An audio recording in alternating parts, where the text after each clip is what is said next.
The face of homelessness has certainly changed just even within the last few years, but one segment that remains affected despite the years, sadly enough, are veterans. And this morning we're joined by Dr. Susan Angel, the Executive Director of the Homeless Veterans Initiative with the U.S. Department of Veterans Affairs. We welcome you to Sonoran Living. Thank you. Well, today we want to talk a little bit about the expansion of support services that are in fact earmarked and intended to help veteran families. But I think we start that, though, by just discussing the trend and sort of the severity of homelessness, specifically veteran homelessness, in America today. What we know about the trend in veteran homelessness is that the trend is going down.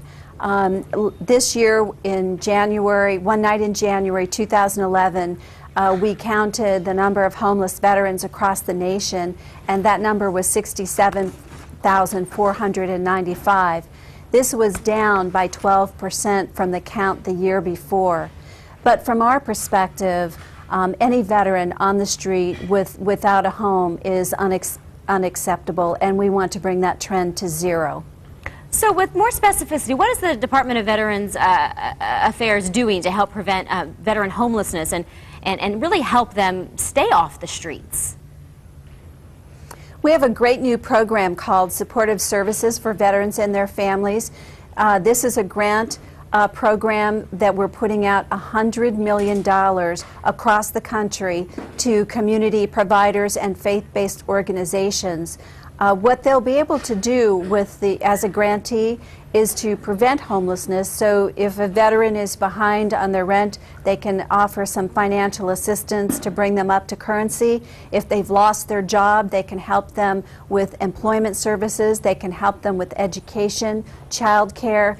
And this is really VA's first effort to prevent homelessness or to rapidly rehouse. And what's really great about this program is that we can help the veteran and their family.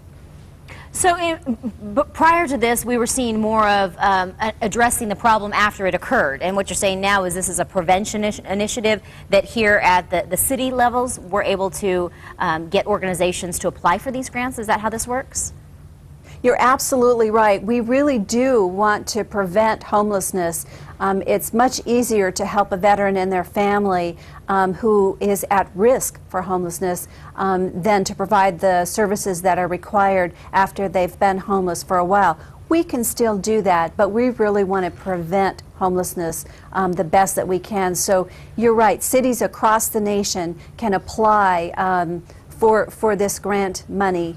They need to get their application in by February 15th, 4 o'clock. There is a website they need to go on, which we'll have on the screen.